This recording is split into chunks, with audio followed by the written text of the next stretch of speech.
السلام علیکم میرے پیارے دوستوں، امید ہے آپ سب خیریت سے ہوں گے۔ آج کی ہماری کہانی ایک بہت ہی پیاری شہزادی آئرا اور ایک خوفناک ڈریگن کی ہے جس نے اپنے قبضے میں ایک گاؤں کو لے رکھا تھا۔ کہا جاتا ہے کہ ایک بادشاہت میں ایک شہزادی آئرا رہا کرتی تھی جو کہ اپنے محل سے بالکل بھی باہر نہیں جاتی تھی۔ ایک تارو بری رات جیسے ہی آئرا نے اپنی کھڑکی سے باہر دیکھا، اس نے دیکھا کہ ایک شوئنگ ستارہ آسمان پر پھیل رہا ہے۔ اس کی قلیل خوبصورتی سے متاثر ہو کر اس نے ایک خواہش کی، وہ محل سے باہر کی دنیا کو تلاش کرنا اور اپنی منزل کو خود دریافت کرنا چاہتی تھی۔ اپنی خواہش کو پورا کرنے کے لیے پرعزم آئرا نے اپنے آپ کو ایک عام دیہاتی لڑکی کا روپ دے دیا اور اندھیرے کی آڑ میں محل سے باہر نکل گئی۔ رزق کے ایک چھوٹے سے تھیلے اور ہمت سے بھرے دل کے ساتھ وہ اپنی خواہش کو پورا کرنے کے لیے نکل پڑی۔ راستے میں آئرا کو بہت سی مشکلات کا سامنا کرنا پڑا، لیکن اس نے دوستی اور استقامت کے حقیقی معنی کو بھی دریافت کیا۔ اس نے سفر کے دوران ایک گروپ سے دوستی کی جنہوں نے اسے اپنے درمیان میں خوش آمدید کہا۔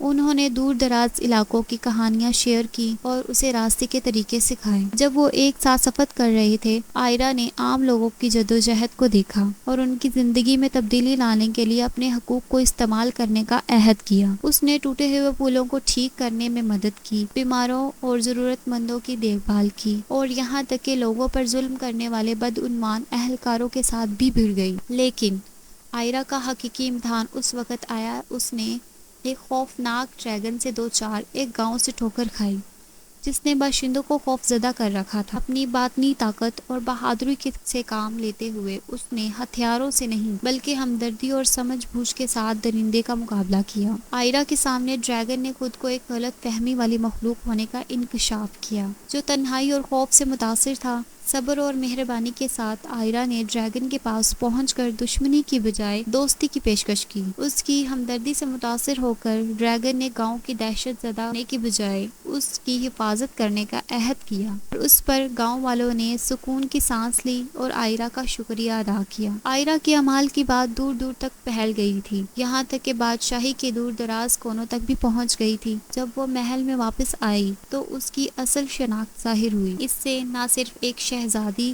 کے طور پر بلکہ ایک ہیرو کے طور پر سراہا گیا جو اسے جاننے والوں کے لیے امید کی کرن جیسی ثابت ہوئی۔